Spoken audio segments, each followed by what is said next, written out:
লালমনিরহাটে তিস্তার পানি কমলেও বিভিন্ন স্থানে ভাঙনে বিলীন হচ্ছে ঘরবাড়ি সহ অনেক স্থাপনা। এ বিষয়ে আরো জানাতে সেখান থেকে সরাসরি যুক্ত হচ্ছেন সহকর্মী তন্ময় আহমেদ নয়ন।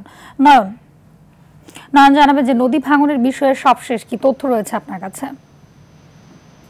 হাবিবা, তিস্তা নদীর পানি গত গত পরশু দিন থেকে কিন্তু কমতে শুরু করেছে। এই পানি কমতে থাকার কারণে নদী ভাঙনের দেখা দিয়েছে। এই নদী ভাঙন কিন্তু আপনার এই এলাকার মানুষজন আছে, তিস্তা তীরবর্তী মানুষজন আছে, তারা এই নদী ভাঙনের আতঙ্কে রয়েছে। যত পানি কমছে তত ভাঙনের তীব্রতা বাড়ছে। কিন্তু দুঃসংবাদ একটি আমরা কিছুক্ষণ আগেই পেয়েছি।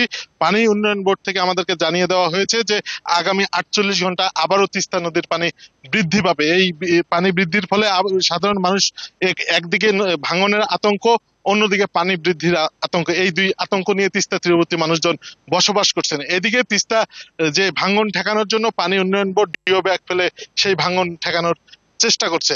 তো ইতিমধ্যে এই ভাঙনের কবলে পড়ে কিন্তু ফসলি জমি বিলীন হয়ে গেছে, ঘরবাড়িও বিলীন হয়ে গেছে।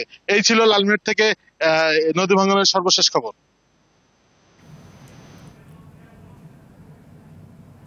ধন্যবাদ আপনাকে।